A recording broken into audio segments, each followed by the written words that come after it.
given the time.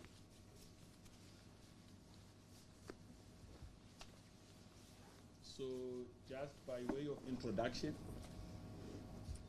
it's Tembing Kadimeng, newly elected member of the National Executive Committee.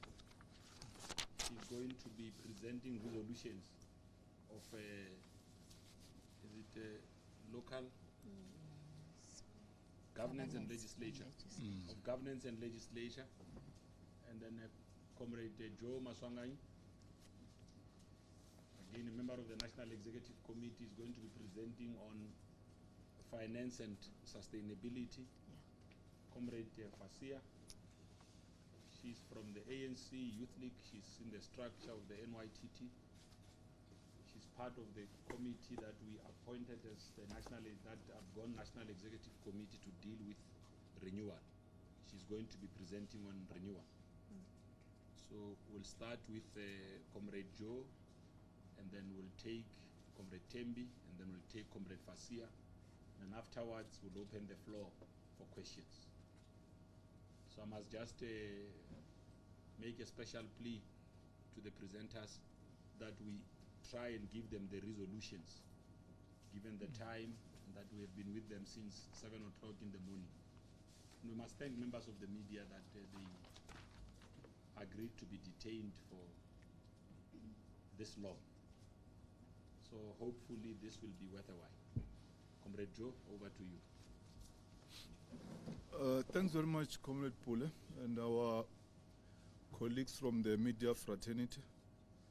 Our commission was looking at the issue of the sustainability of the ANC in regards to resource mobilization. We have noted that the ANC is facing some challenges in regard to mobilizing resources. Though the ANC has got lots of responsibilities as it is the leader of society. Linked to the issue of sustainability is what Fasia is going to talk about, organizational renewal. That the ANC, starting from the branch, has got almost 6 tasks that it has to look at, which I don't have to go into.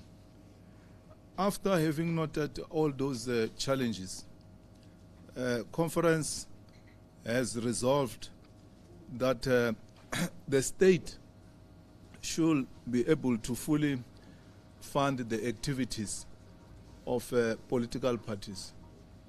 You know very well that we have got an act of parliament called political party funding, which has got lots of challenges on its own.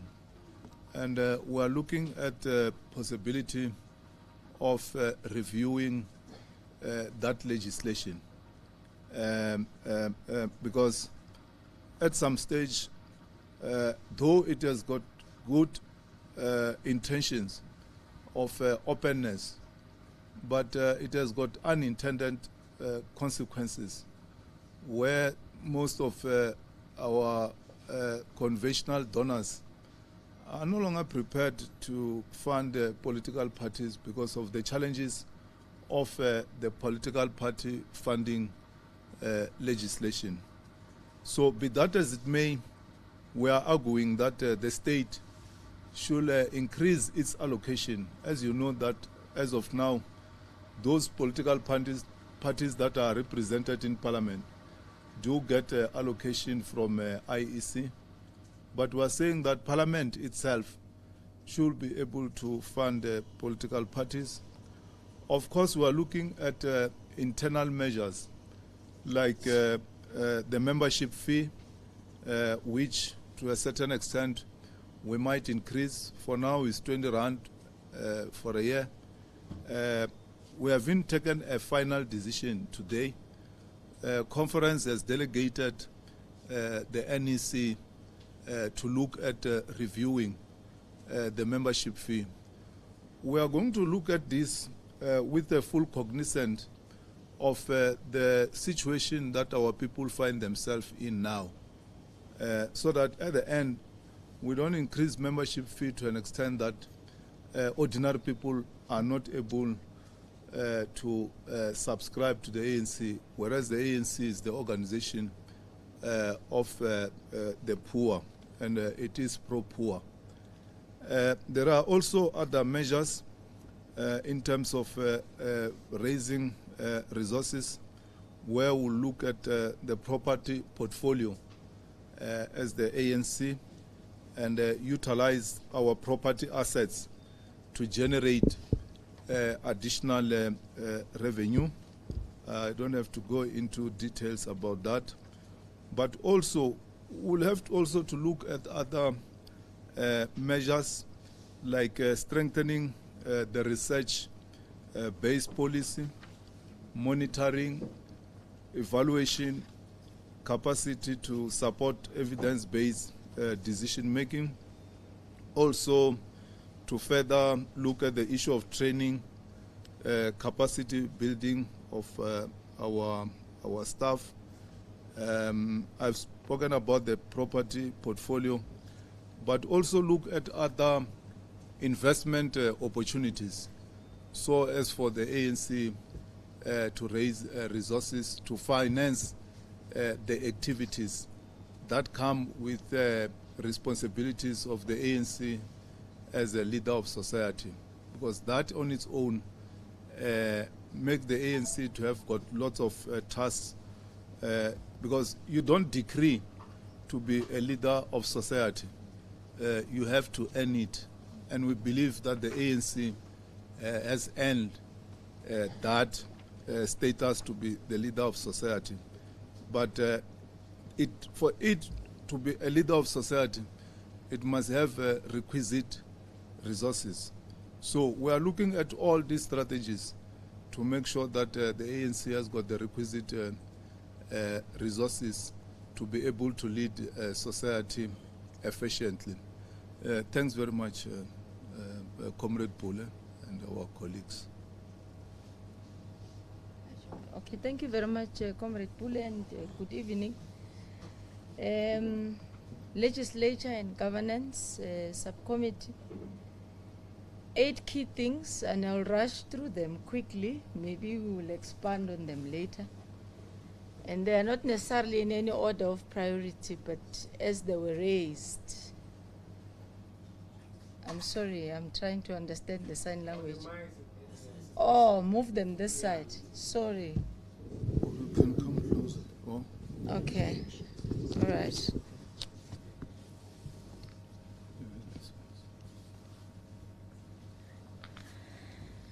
I was saying 8 key issues, one being the Fundle model. You all know that around 45% of responsibilities of government resides with local government. And it receives about 9.9% in terms of the allocation, grants and the DORA allocation. And we do believe that particularly struggling rural small municipalities need to be assisted to ensure that their sustainability and the delivery of services is key. Secondly, the issue of building a capable state, which is actually the defining pillar of the very same commission, is how do we build a government that is able to deliver, that is ANC-led. It needs to be ethical, it needs to be service-driven, it needs to look into issues of still development and a revolution, but also issues of corruption, issues of consequence management in ensuring that we are all accountable for areas of accountability that we have been giving into. The legislative framework electorally of local government in its PR allocation had never had a threshold. And we do believe as a commission that we would want to introduce a threshold in the calculation of public representatives at the PR level. For example, in the city of eThekwini, they've got, with independents included, of course, they've got around 24, whether you call them parties and individuals, which make just but one council. and it has no threshold. If you introduce just a 1% threshold, it reduced that to about 5 parties and individuals who makes the public representation of that particular council. It makes council more functional. It makes council to be able to sit, plan, deliver. Currently, if you have just one council with over 20 different parties, including independent, you see a strain amongst themselves. You see council not cooperating. You see council unable to even adopt budgets because of difference of opinions. Professionalization of the public sector. The commission is not necessarily about local government, but it's about the entire public service. We're looking strongly again into ensuring that we review decisions we once took, started on implementing it. We are at the second draft of how we will create a one public service. And we still believe it is achievable, and it is something that it needs to be looked into. One, it will align the planning of government. It will align its financial years. It will align its, it will integrate its financial allocation, but it will also integrate the delivery of services. I mean, if you look into how even the demarcation of how different departments are. The Police Act have about 5 or 6 areas in provinces. It clusters them. Mpumalanga and Limpopo are one. Correctional Services does the same. Department of Health has got 9. A municipality can have in a ward, in an area, a clinic which belongs to one province and another clinic which belongs to another province in one area. And that makes it difficult for integrated planning and to ensure that there is this delivery. So it's not necessarily about harmonizing or streamlining of government as in one sector, but it's to ensure that it follows the line of how people define delivery and how it arrives, so that the state can be agile as well in its response to services. Training of councillors with an intention of an interface model. It's a program that is ongoing, but it was emphasized that since we have reviewed the 2 quotas in line with our barometer, one of the key indicators was that a community interface training needs to be done for this term of councillors who were elected in November 2021, to ensure that they understand the dynamics and the changes of the community needs, but the responsiveness also is key. The establishment of the local government. 4, it will assist us in the management of political instability in municipalities that are led by the ANC, to ensure that there are clear, proper guidelines on what a PEC and a RC are supposed to do in an instance of their local municipality or district municipality in that province, but also how do they interface with council, how do they ensure that political oversight on what council is supposed to do is done on a quarterly basis. And as I said on the last 8 point, it then feeds into our monitoring and evaluation of the legislation itself, which is informed by a barometer and the oath that all councillors have signed on behalf of the ANC, and also committing themselves that they will be servicing the people of South Africa. Thank you very much, Comrade Puli. I think I will end there. Well, I forgot the last one. No, you can. I was saying I forgot the last 8 one, which is the demarcation of boundaries. We do believe that we are at an instance where we need to relook the boundaries of our municipalities, some small which are not sustainable, financially which can raise revenue, to either be category B or category A in terms of how they are graded, and be looked into minimizing or reducing a number of municipalities that we have, to ensure that we create centers that could be of municipalities that could be able to run themselves and be sustainable in a way. Thank you. No, thanks. just moving the mics so that. I'm a short person, so that also plays a factor. Okay. So we take the last one, Which which is the factors? renewal, and then from there we'll do How the does questions. height come into video conference? Comrade Joe's asking me some pertinent questions. Hi, everybody. My name is Fasia Hassan. As Comrade Pule explained, I'm a member of the National Youth Task Team and the Working Committee within, but I'm also a member of the Renewal Commission. And I'm going to be doing a high-level summary tonight on the organizational renewal discussions. I think it's firstly important to note that organizational renewal, we termed it organizational strategy, renewal, and its sustainability, was a commission that was discussed by all delegates. So there were commissions, I think it was about 15. So every single one of the 4,600 or X amount of delegates interacted with this. And I think the first point to take from that is how seriously the ANC takes renewal and how important it is in the agenda and that process of what we're trying to really address. So on a high level, we dealt with organizational structure, renewed vision, and I'll speak to a few of these points that I think may be of interest in just a moment. But renewed vision, building a new kind of cadre, the roles and tasks of our ANC branches, building a non-sexist and non-racial movement. We spoke generally around leadership and renewal, but of course leadership collectives as well. But very importantly also building an outward-looking ANC with a clear program of serving our people. We dealt with in extreme detail misconduct, crime, corruption, and ill discipline. We've dealt with accountability and performance management. We even delved into elections campaign capacity, motive forces, strengthening our alliance, and even discussing coalitions.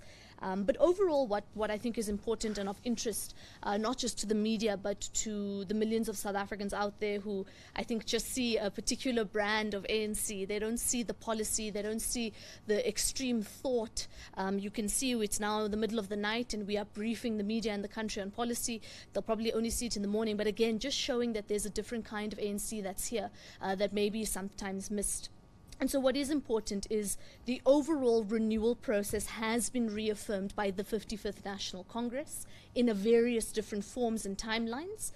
We've also followed on from the 54th conference that took place in 2017, the policy conference, and ultimately what's happened now over the last, let's say, 6 to 8 weeks in particular. We've made resolutions that the newly elected... Could you try again? Of course. AI and all of the things that come with it. But the newly elected NEC, it's been resolved by conference that they are now mandated officially to come up with a short-term renewal program of action, and I'm going to separate it from the other interventions. The Renewal Commission, of which I form a part of, our mandate was a long-term one, dealing with the draft roadmap for 2032. We are now putting a very particular mandate from National Congress onto the NEC to deal with the immediate renewal program of action, and we've got some detail around that about where we want it to go. And it does deal with the economy, it does deal with the battle of ideas, deals with a number of different things. We've also reaffirmed and accepted the renewal plan of action by the ANC Veterans League and the key priorities that come from that. And you'll know how much effort, time, etc. has been put in by some of our most respected members of society in trying to renew the ANC. And so we've taken that on board as well. Of course, the NEC must undergo a process of taking different parts of those documents, different elements, and then localizing it, which was also very strongly felt by conference. What does this renewal actually mean to the millions of South Africans out there? It can't just be a political theory. It must mean a better life, it must mean better service delivery, and it must mean a renewed society as a whole. And that's a big theme that came out of our commissions and our conference, and ultimately a resolution that the ANC must be outward looking. We can't only be focusing on our problems, our issues, and in doing so we've realized we've in some ways not really put our people forward and at the forefront, and that's been a big idea of what we want our renewal to look like. There's also been a resolution around a strategy convention that we can hold that specifically deals with strategy and tactics, specifically deals with the renewal and what it means beyond just a national conference. You must know the mandate of a national conference is different. It's to elect leadership, but also to reaffirm different policy positions. And we feel that there's a need to really zero in on where we are, also keeping in mind that this is a watershed moment for the ANC. Very important, I spoke to it, that renewal cannot only be an internal process, it must also be a renewal of the state, ultimately society. We reaffirmed political education as a key element and not just compulsory elements of the OR Tambo school. We want to also tailor make that, and that ultimately leads into what Comrade Timbi was talking around, how we elect or choose councillors and public representatives. So we're going to have a much finer process. There'll be a thinner filter. People will have to really show their merit and the ability to lead, and that also came out very strongly in both the commissions and conference. Another big point was young people being central to the renewal process, and that was very important because you know that we've been fighting for a long time for young people to be included, and part of this 2032 roadmap, it has also been resolved that the ANC must come up with a 10-point plan for youth economic empowerment to specifically tackle the crisis levels of youth unemployment. And we're saying this from a political perspective because we don't just want economic policy on one hand, it must be a major streamlined process within government, within our societies, and ultimately within the ANC. And finally, I know people have been waiting for this. Provinces today have both reaffirmed and resolved to affirm the step-aside resolution. We've been very clear that it will be impartial. In fact, I actually want to read the section here because we don't want to get anything wrong in that regard. So we have reaffirmed the step-aside resolution of the 54th Congress. The future of the ANC and the trust of our people depends on its speedy and uniform implementation. We cannot, as a governing party, ask for the trust of our people while deploying people charged with serious crimes. And ultimately, the conference has urged the NEC to ensure the regulations be implemented uniformly, impartially, consistently and fairly, and not be used to fight factional battles. Also important that the situation of those who have been stepped aside must be reviewed or could be reviewed every 6 months. And also very importantly, it was felt that the Integrity Commission and disciplinary committees in the ANC must be held to those deadlines to not unduly prejudice affected comrades. We've also spoken about and resolved about publicly dissociating from those that are corrupt, commit serious crimes, abuse women and children, etc. And then ultimately, this is also important, if there are any instances of abuse of the step-aside rule, such as false accusations or malicious prosecution, if it's identified and proven, they should be sanctioned to the maximum extent of the law and the ANC Code of Conduct. And then just three very important points, but in closing, a big discussion that has ultimately come out is this: there was an idea of having sectoral branches of the ANC. A number of provinces have rejected this, but it's still up for discussion in some ways around both conference and the NEC. So there's some views that it should be current branches, one ward, one branch, and do sectoral work. That's the debate. The one member, one vote is still a very big topic. Some provinces have supported, some are saying we need to give it a lot of thought, and it's been referred to the NEC for more specific investigation. Of course, that is fundamental to our renewal process. And the last thing is the criteria for those who are elected, whether they are councillors, MPs, MPLs, or even in the executive within political structures, etc. That includes BECs, by the way, that we must have some type of a minimum criteria. And part of that criteria is also performance management. How do we ensure accountability, and how do we create or recreate a culture of an organization that not only holds the deployees accountable, but can ultimately say these are the best people that we've put forward. I think that would be a high-level summary of what was discussed. Thank you. Thanks. I will now invite questions from members of the media. Okay. You can start Budzwai, and you will follow. Okay. Okay. So what we'll do is that we'll take all the hands, and then just be specific. If it's a renewal-related question, it's a financial sustainability, it's an LNG-related question, state. Okay, you can start, and then, yeah. Tabi Sokoba from Eyewitness News. I have a financial sustainability question. Joe, you mentioned that you want to reform the Political Party Funding Act, and that donors, or conventional donors, are not donating to the ANC as before this act was introduced.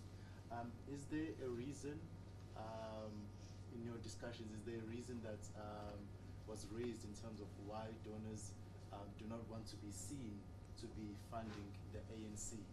And when you say you want to reform the Political Funding Act and its openness, are you saying that you want donors to be able to be anonymous? And just last question, it's for Fasiya Hassan. The minimum criteria for deployed cadres, has that been developed yet? Do you have an idea of what that criteria might be? Christian Duplessis from Netwerk vir Twente. This question is also related to the financial sustainability, and it's just, you said that the ANC needs the appropriate amount of resources to be a leader of society. Do you think that, to what extent do you think that the ANC has been hindered by its financial situation in being a leader of society? Thank you. Zonny Lebet from SABC. I think the question to Mr. Masonga has been asked by my colleague that I wanted to ask about review and anonymity. But to Ms. Kadimeng and Fasiya, on the local government, so I hear you mentioned some things that are difficulties that needs to be looked at. But did you discuss the fact that there are areas where maybe those issues you've raised there don't necessarily apply, so to speak, but it is those that you have deployed who are simply not able to work, particularly in the local government sphere where service delivery is key, but it's not happening. On the renewal, President Bega spoke about the new case in 2000 for Elizabeth. 22 years later, 23 years later, I hear something very similar. The ANC somehow talks and not does. Am I wrong? Okay, yes, Mtatu Madisa here at the Sunday Times. Perhaps for Baju, first question, on the party finances,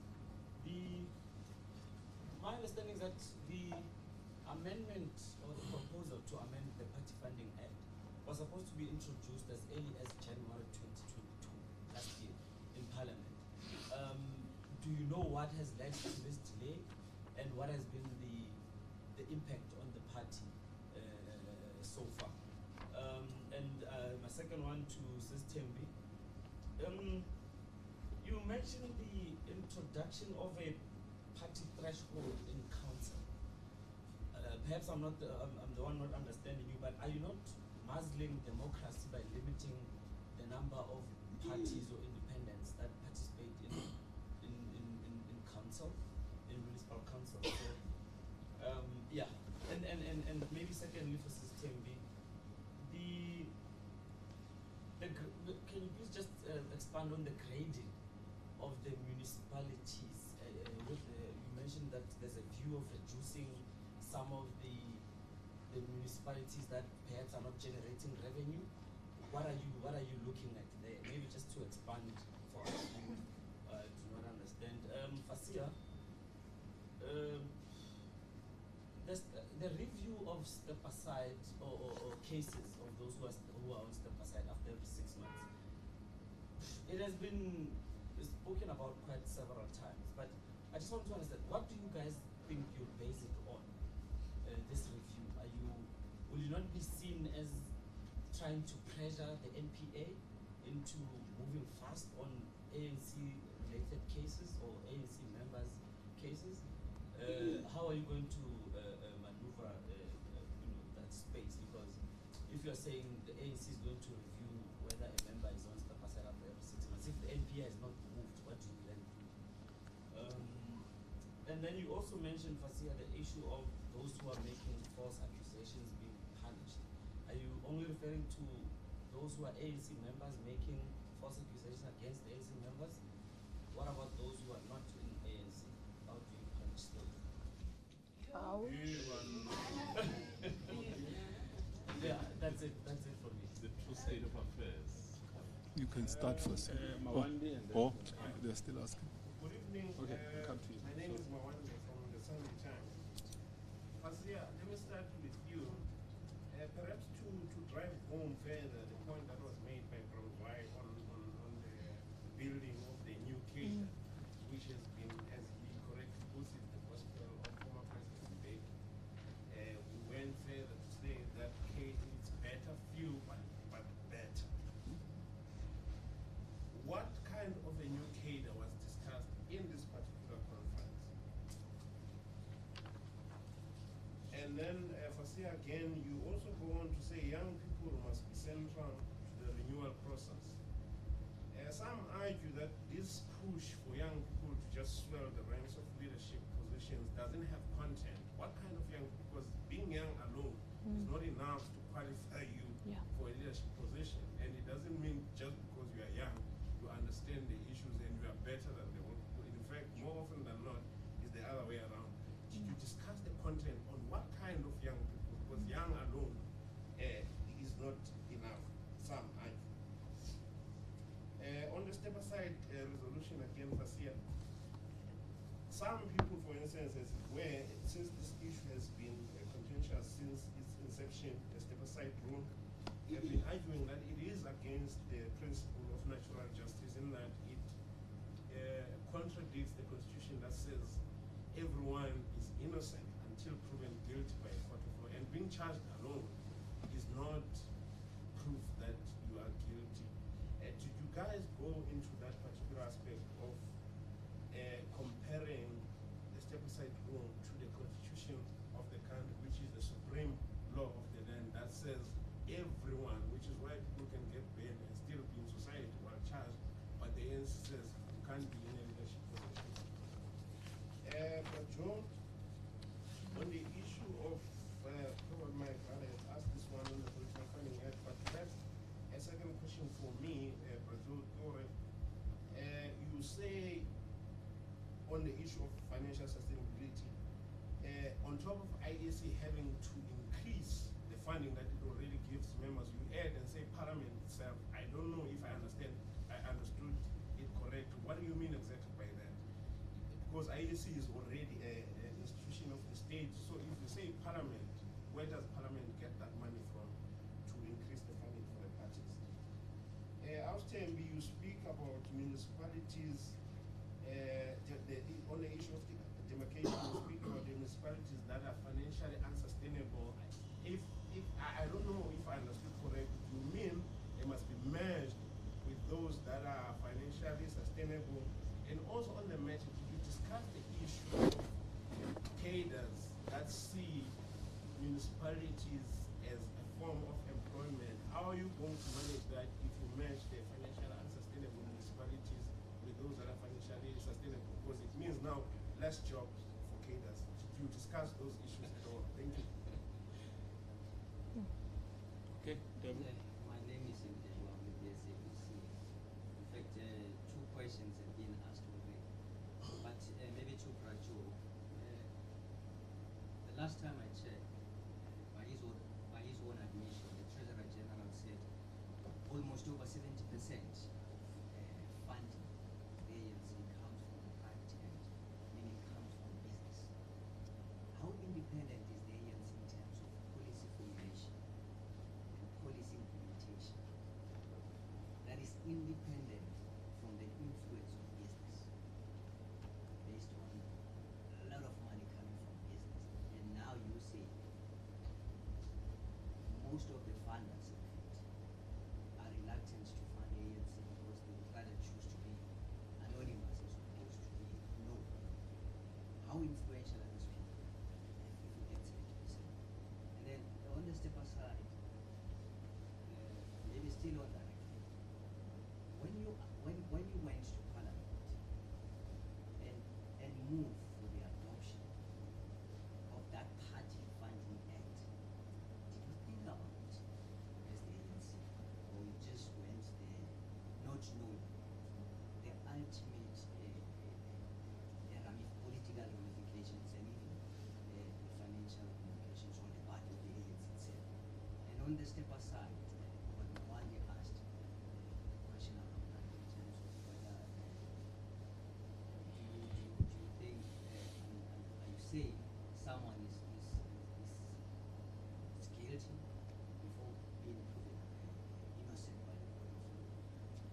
But the question is, again, when you accepted or you adopted that resolution, conference resolution, did you think about it that in fact it flies against the framing of the constitution that says you are innocent until proven innocent? It's just holding everything as opposed to thinking about it before you even adopted it. Okay, Natasha? Okay, just as a follow-up to Ulemukobo and Mawandi, the unintended consequences of the municipal funding act, did the ANC actually think about it? Because you were one of the first parties to actually react and to rejoice when this thing was passed. And remember, the political funding act actually came to fruition because you were trying to get rid of state capture. You were trying to encourage transparency amongst donors. And now you're saying it actually isn't working for the ANC. You also not anticipating pushback maybe from members of society, civil society organizations, and the rest. And then I was Tim. You have a lot of experience, local government, SALGA, you know. I just want to know, especially through the implementation of the district development model and the presidential proposals that government has been embarking on about last year. Was there any conversation, I might have missed it at the beginning, but was there any conversation of national government pumping more money into local government? Because remember, that is the core face of service delivery and where service delivery happens. I know that last year that they were very still they were calling for more money to be pumped into local government. Yeah. Okay. Please forgive me. Okay. I'm sorry. Just this question. Did this conference discuss whether the NEC had powers to alter the step aside or the 54th the resolution on the issues of step aside? Because there was a lot of question whether the NEC had those powers or do those powers lie with the conference. I'm not sure. I think yeah. I apologize. Considering that we are in conference. Yes. Okay. No, that's fine. Don't answer. You can start first. Shall I start and Yeah, then yeah. whatever I've left out? Okay. All right, let me start with the minimum criteria question. It's obviously in the process of being developed because the criteria we're going to look for a councillor in a particular municipality is different to somebody who we want to be the Minister of Water and Sanitation, for example. Would be different to somebody who we want to be a policy expert on economic development or education. And I think that the NEC in its development of this criteria will take that into account. Also, we know local is different to provincial, different to national. So I think we must just look at it in that way. Does require different skills, but it is something that, as the ANC always is, will be transparent with that process. And will likely come back, not just to the media, but to our people to say, well, here's your elected public representative, this is the criteria we've used, because one of the big things we always focus on, even in our councillors, in our selection thereof, has been community participation. So that is also likely to be a criteria in terms of how we bring our communities along with us. Quite a few questions around building the new cadre. It's been discussed for a long time. I don't think it's a problem that it's been discussed for a long time.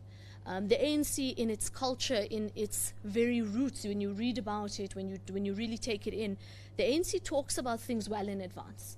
And so I don't think we must look at that through a negative light. In fact, maybe we should look at it as a visionary perspective, to say that even then we were starting to see we need to do those things. But let's get into the more details thing, right? We're talking a good talk about renewal, about the new cadre. What are we doing about it? A number of different things. We can talk about the different commissions that we've been appointing, number one. And these are not commissions of the past, and I think it's very important to note that these are ANC commissions that have been given not just the space and the power, but ultimately a mandate to create a fundamental change, not just in an ANC constitution, but in the organizational culture. That's the first matter. So there's a number of different plans. We've got a short-term plan that the Veterans League has done an extreme amount of work done. Even former President Thabo Mbeki has been very involved in that. We've got a more long-term plan, the 2032 vision. We've now mandated the NEC to go and take all of that together and come back and say to us, these are X, Y, Z things that need to be done specifically. A lot of that is already contained here, which will eventually come out. But it's showing you that there's a particular intention. But even if we talk about actual steps, the ANC is the only political party in this country, I'd even wager in the world, who has been so transparent in dealing with corruption, both internally and externally. We have been very open in the processes in which we've done it. We've taken bold steps to tackle corruption. I'm going to get into step aside in a moment. That's one of the most bold decisions we've made. No political party in the country or anywhere, if you read about it, is so open in how it's dealing with that. And that shows us we mean business. We're not trying to sweep things under the carpet. We're not trying to pretend it doesn't exist. In fact, what we're saying is, as an ANC that is beyond people, beyond personalities, we have to revive it. And in so doing, we have to ensure that we have those bold positions there. So I think we've been very transparent in that process. Better few, but better. That was a big discussion in conference. And I think it's going to be a big discussion for some time. Rightfully so, because the ANC, we characterize it as a broad church. At the same time, we're having a big discussion about how we manage our membership. We don't want to be too elitist, but we also want to be open as an organization to the masses of our country. So of course it must be a discussion, and it will continue to be a discussion in the foreseeable future. And I don't think it's a negative thing. Again, contestation and democracy and debate must never be stifled, even if we disagree. It must always be allowed to play itself out, so that whatever conclusion the ANC comes to, when books are written about it, when documentaries are made, we'll say that we really did, in fact, exhaust all of the potential options before us. Let's deal a bit with step aside. I know colleagues will intervene if I've missed something, but I'm going to deal with some of those things that also speak to the document. The first thing is that we know the NEC is the highest decision-making body between conferences, so they are mandated and are able to make those decisions. We are in a conference, which is a national conference, which can make those decisions and has made those decisions. So I think that's dealt with the first thing. The review of step aside every 6 months. We must also remember some of the intentions behind this, right? And I think that's very important to answer all of these questions around innocent until proven guilty, etc. But the reason why there's a review process is so that we can enhance its procedural fairness, and I'm also going to speak as a lawyer now. We're also not going to unduly prejudice people, but it's also an internal issue, right? And I think we must separate that to the National Prosecuting Authority. The NPA is an independent, autonomous body. The ANC has no influence on the NPA and its processes, as it should be. There should be no interference. This, having an step-aside review, does not affect the NPA. They must continue with their processes. They must continue with their investigations, but we are well within our rights as well to say every 6 months, okay, there's been no change, noted, but perhaps there's also been, perhaps there's new evidence that's come to the fore, and that is the most fair way to deal with these matters, so that nobody can really come forward and say, I've been unduly prejudiced. In terms of the false accusations, you'll note, and I did read it from the document, whether or not they're ANC members, we've spoken about the full extent of the law. Of course, we have an internal disciplinary ANC process, which is open if the person's an ANC member. If they are not, then the person who is aggrieved has every right within the legal fraternity and the legal frameworks to take that forward. And that is why we've drafted the resolution as such, so that you are fully empowered in whatever shape or form, whether it's a civil litigation or criminal litigation, which of course we know would be the state, but those are options that are available. But of course it does depend, the pathway does depend on whether you're an ANC member or not. I think it's also important to note that we're also learning. And this is also not a bad thing. Like I said, there's no framework, there's no blueprint here. We're trying to do the best that we can. The intention behind the step-aside resolution is to rebuild trust. And I'm going to get into that in detail in a moment. It's not to replicate the NPA. It's not to replace the criminal justice system. It's to say that we as an organization acknowledge that there are issues. We feel internally we need to be dealing with it. Why? Because we're leaders of society. When there's a problem, we should be the first ones to call it out before it even gets to the NPA. And that's one of the intentions behind the step-aside resolution. And we must see it for what it is. This idea of innocent until proven guilty, of course the Constitution reigns supreme. I don't think anyone's saying it doesn't. But also the step-aside resolution, as I've just said, does not affect that. It does not, because it is a different process. There is a different burden of proof, and there's a different intention behind it. And I say this now, having put on my lawyer's hat. Before mainstream politics, I was in the legal space. So there's no contradiction. Ultimately, the law must take its course, but this is a mechanism within our organization to be proactive. One of the big criticisms we've gotten from society is you guys only deal with things when it's a problem. So we must proactively deal with matters, right? We must say where we identify an issue, we've identified it, we're going to acknowledge, not just acknowledge it, we're going to deal with it. And ultimately, like I said, to recreate trust. Again, step aside, it's not removing due process. In fact, it allows it, it enhances the process. You see this in the private sector. If you've got a director or CEO, they take a leave of absence. They have a suspension of leave. This is a very normal thing that you see in other places as well. So there's nothing untoward about that. And the last point, which I've left for last on purpose, is young people swelling the ranks, and that it's not enough to just be young. Let's agree with you firstly, immediately. It's not enough to just be young. You must be progressive. You must have the merit. You must have the credentials. But does that mean we then compare a young person who's only had the last, let's say, 5 or 10 years of experience to a person with 40 years experience? No, that's not what generational mix is. Generational mix acknowledges that we all have something different to bring to the table. What were you doing in your community? Were you a student activist? Were you a community organizer in high school? Those are things that should be considered. But by no means are we saying young people with a complete blind approach, not at all. In fact, if you look at how we've said it in the cadre policy, if we've looked at the generational mix, there are young people in this country and in the organization who more than qualify in terms of these credentials. But what we want to address is gatekeeping. And that we must be very open and honest about, because we know that young people are often the victims of that gatekeeping, and that's one of the things that we really want to deal with. So again, it must be content-driven young people that we want at the forefront, and there are many, many, many young people who have that content, who are ready and willing to take up those positions, and who should take up those positions. Thank you.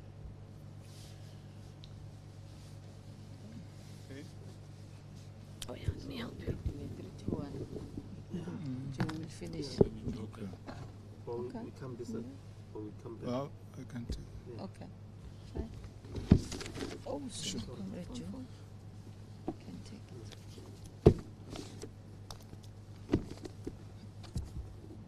it. Thanks.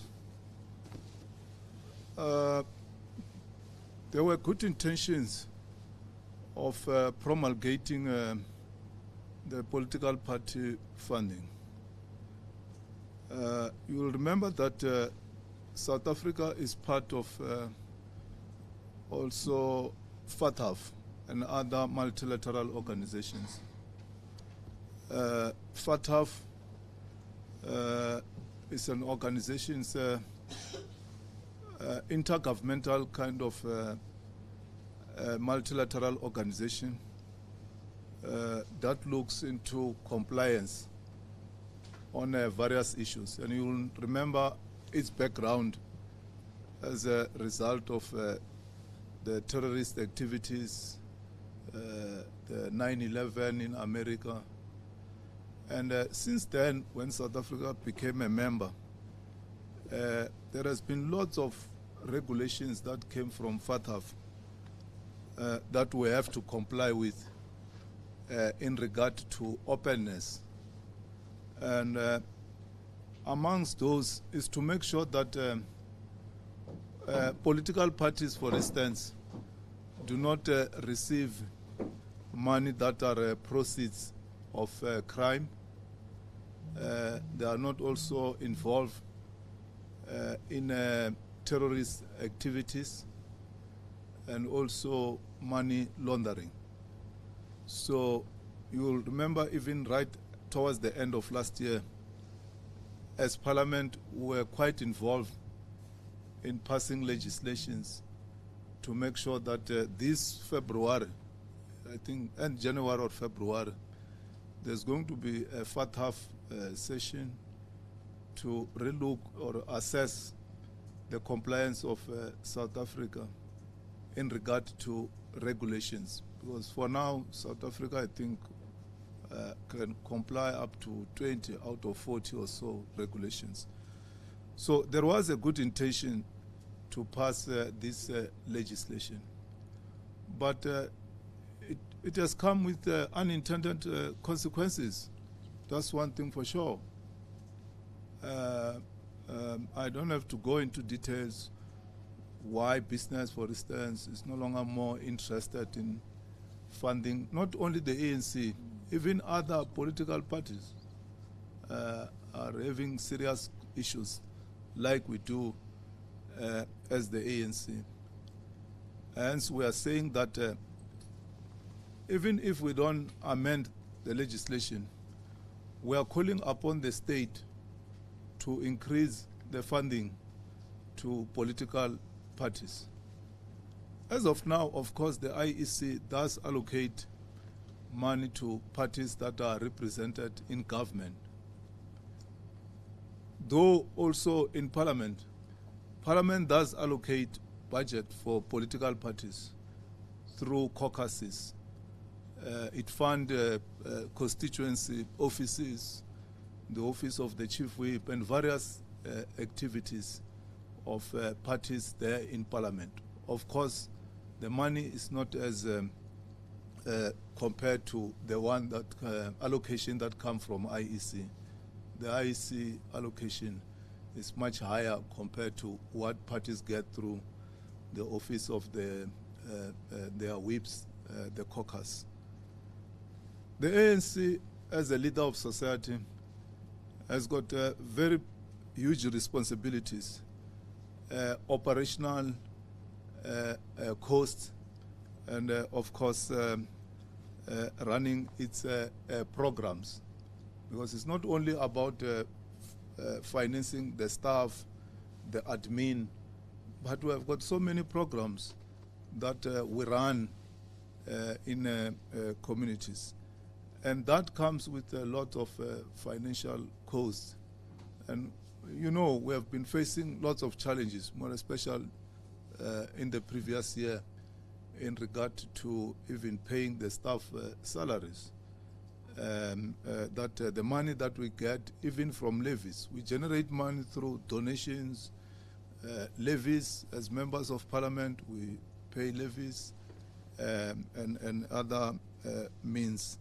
Hence, we are looking at increasing our investment portfolio. The Minister of Home Affairs has been given this responsibility to look at the possibility. I don't have to speak for him. He will have to speak for himself. But it's a matter that we have discussed, to look at the possibility of amending the political party funding. Not in a manner that we are going to shut down transparency. We can't, because if the money comes from the state, we have to account to the public. It's a taxpayer's money. But it can't be in a manner that is repulsive to other sources that we are receiving money from. So we are not calling for doing things behind a veil of secrecy. That's not what we are saying. But it comes with lots of responsibilities that if money comes from outside the country, these are the regulations, or you can't get money from. I mean, remember ANC, for instance, for many years, when the ANC embarked on international mobilization, it received lots of money from outside the country. And now, of course, here internally alone, with all sorts of economic challenges that we are facing, and business or economy not doing well, it becomes very difficult for some of those who have been funding the ANC to continue to donate money to the ANC, and with the limit of foreign funders. So let it be clear that we are not saying that we want secrecy in terms of funding, but we are saying that let it be conducive, that in the manner that it used to, that it doesn't place too much burden on donors to political parties to an extent that it disincentivizes them to continue to donate to the ANC and other political parties. Business does not influence our policies. We are in a conference now, the last leg of the conference. Business is not part of the delegation. 90% of delegates are from branches. The other 10% are the PECs, the NEC, the leagues. And then also you have got those who come from Alliance and other MDM structures. I don't remember business being part of those. They come on the first day and the last day. On the first day, which is an opening session, when the president does the political report or keynote address, and then after that, they are recused. They don't attend the closed session. So in no way do they participate in shaping our policy. In their own individual right, they are members of branches, so they can participate there in those branches. But at a formal level, like where we are now, because here at the conference is where we adopt policies. Business does not influence our policies. Our policy is driven from below, from branches, which are the basic unit of the organization. Yeah, I think I've dealt with issues of party funding and other related matters. Thanks.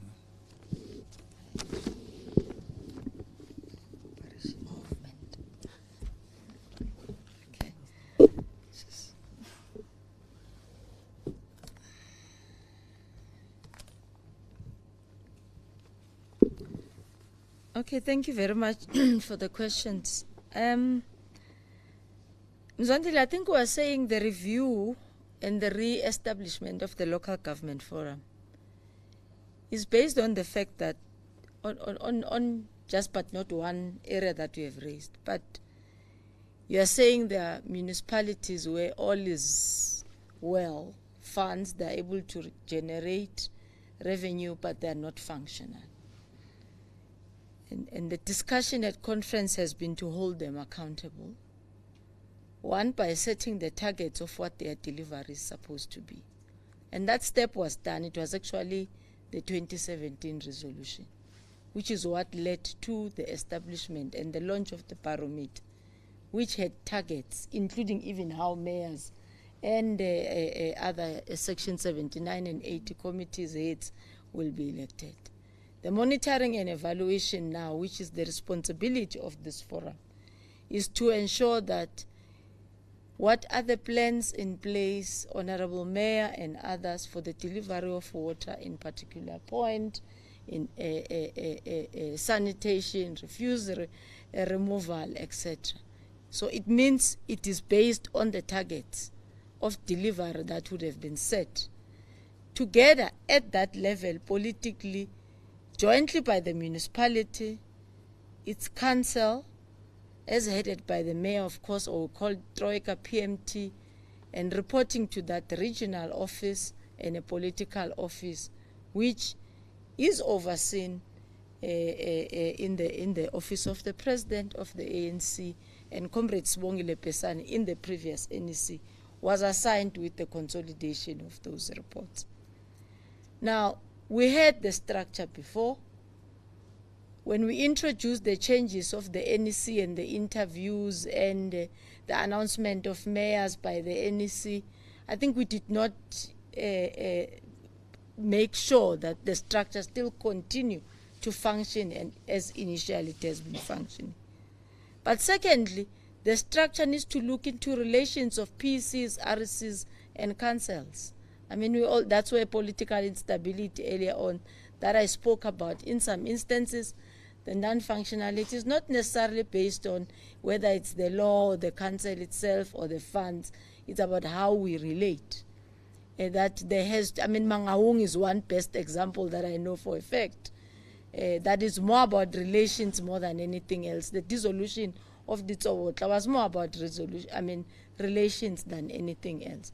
So you may go, and that is why conferences instructing that in the next 3 months that must be reporting to the LNG a committee to make sure that the review of municipalities and their delivery is key. So in conference where it is putting it, we must get worried. We must be frustrated ourselves by lack of service delivery before even community members become frustrated. So it's more about the change agents ourselves than being forced to be agents of change. The Khutato, maybe I should have used the word instead of grading, classification of municipalities. Look, it's an ongoing process that the demarcation board undertakes in each and every 5-year window. In some instances, they will move a ward or two to a particular municipality to ensure that it aligns with the allocation of fund, or also to ensure that the community itself is harmonized. In some instances, you'll have irregularities like a traditional authority, their community is divided into two, the other one is in another traditional authority, and such things at the service delivery level, they may not necessarily matter, but at another level, they matter and they cause confusion. They will also relook into those things. But we are taking a bold step further to say we need to revisit what had always been done as well to ensure that we don't necessarily have a municipality for a ticking of a box, that you have a municipality, it has 20 wards, it has 16 wards. The revenue assumption now of municipalities is that they must collect 90%. So if a municipality is 100% rural, there's no collection on a revenue base. It means it's grant dependent. And I'm sure you might have heard the AG many times repeating this word. And it goes beyond corruption. They are unable to even attract appropriate skills because they can't remunerate them at the market-related level. So yes, you will create new municipalities. Maybe you will merge current new municipalities. Maybe you will come with a different boundary municipality. But key to it is that it needs to be a structure that is able to save its people. It meets the legislative requirements, but most importantly, it betters the lives of our communities, which is what we want to see in our barometer, building better communities where people live, work, and play. So if, I've been a mayor of Polokwane now, Aganang municipality, Comrade Joe knows it, was a neighbor of Polokwane municipality, couldn't generate, and it was amalgamated into Polokwane in 2016. Not that it doesn't come with challenges, but it also assists in the management of the system. They couldn't build houses before. Now they are getting an allocation of houses. They didn't have waste collection before. Now they have a rural waste collection. So you could harmonize that, but it's in line with the integration of planning also, which what DDM wants to introduce. We can't tick a box that we have got 257 municipalities, even if you can have 208, which are better, well managed, well funded, well structured, and well planned. The threshold, maybe let me also give a context a little bit. For example, the National Assembly, the allocation of a seat is on the basis of a threshold of a particular number or a percent that you get to have a one seat. Local government, remember, is slightly different. There is a ward councillor and there is a PR councillor.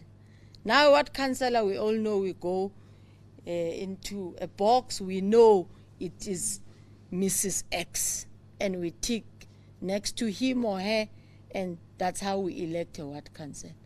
Contrary, a public, a proportional representation its formula is not, we are actually saying it needs to resemble the National Assembly formula, where you put a particular threshold of what makes a seat, a number, or a percent which makes a seat, for you to tick a 1 to give you a proportional representation, simply put. Right? In the current instance, remember, we, in fact, even the National Assembly will be learning from us now in local government. They will be going to the elections for the first time with independent candidates. So there will quite be a bit of a adjustment also that the electoral system may have to look into in how it calculates how much does it make you as an independent candidate to get a seat, which is sort of a requirement. Otherwise, it may mean that everyone who contests in the 400, if it's 400 people, if you are to allocate as per the number of a person who had got a portion of votes, then you will have 400 different individuals. Now, in most instances, about 2/3 of our municipalities share in a half. If you have got 15 wards, you have got 15 PR councillors. So you have a party participating in what you also have all of them, and in some instances, an independent can't participate, obviously, in a PR as an individual, participates in a what, wins or lose it, but get an allocation which has no threshold in the PR allocation. And so we're not deciding how many parties, no. We're deciding a formula on how to come into a person or an individual to be able to be allocated a seat, regardless of whether you come from party A or party B. If a formula is a percent of that particular voting station, it will give you the number, for example, of what you may have to get. It will, Mawande, it's not about less jobs for cadres or more jobs for cadres. Structure follow function. You know, that's what it is. But the fact of the matter is, municipalities, services, households. It's a known fact. In fact, that's how the formula also gets to calculate. It's the space, it's the household, and all that, on how you get to be called a municipality. And then be given, depending on the size, then you are graded at what level you're supposed to be, or you should be at, because of the population that resides within that particular area. So if you have got 2,000 people who are residents in your municipality, you still have to give them water, you still have to, whether they are called municipality A or municipality B, there must be someone who dig a grave for me and you, and for unceremoniously, you know. So it's immaterial whether we are here or we are in the municipality next door. And lastly, the question on DDM and Imbizo. Remember, my input was talking about the funding model. There have been very many sources of discussion and consultation, not only from SALGA, the FFC, or Financial Fiscal Commission, has also reviewed our structure, looked at it. The Auditor General has done that, even on terms of the debt of municipalities. And there's been quite a lot of review in the financial model of what municipalities need to have. But it's not a singular issue. It's much broader than that. That is why I was saying it's a funding model, because it needs to look, for example, into skills development. Currently, the debate is actually even difficult. Yes, it's 45% of services that the sphere renders. The allocation of 9%, in some municipalities, we can't even spend that 9% because we have a skill deficit. That is why it talks about the enhancement of capacity. It talks about your mixed spending in ensuring that the entire system, when you call for its funding, it needs to fund and pay the salaries appropriately. It needs to fund and allocate for your services appropriately and any other amenity that will make a municipality sustainable and functional. It needs to look into reserves for municipalities, for example, which is a day-to-day institution that operates. If today we are on a disaster warning 5 in KZN, it means tomorrow those 15 municipalities can wake up with the additional extra financial burden just in 12 hours to ensure that they need to go back into their infrastructure, depending on how heavy the rain was and how the damage was into the infrastructure. So it's not only just a fund or a funding way. We need to create a model and a system that will look into all this, and you can enact some of it and put it into a legislation. You can put some of the threshold. For example, you can say you need to reserve 10% of your allocation for repairs and maintenance of infrastructure. You need to ring fence the particular surcharge for the growth of the area, etc., to create what is a financial institution that is able to run itself. Thank you very much, Comrade Pule. No, thank you very much, members of the media. We'll go back to plenary with Steve just to check and assess if there are commissions that are still ready, but I'm sure you are all tired. But we'll just establish if at what point we do the declaration and whether we will circulate it to yourselves through the platform or we'll still come back, because I'm sure, Mawandi, you still want to do something with the hours left for the night.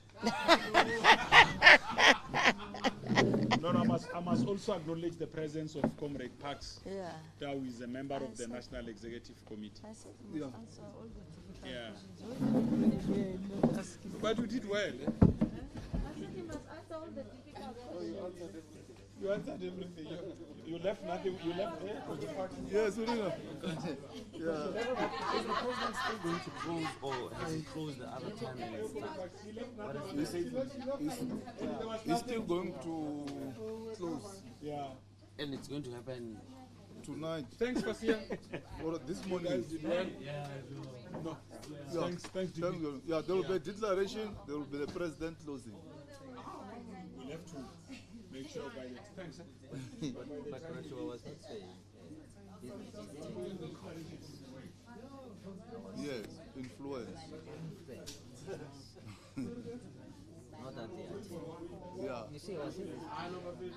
For instance, when it comes to land, you have a state that owns around 13%, and the rest is owned by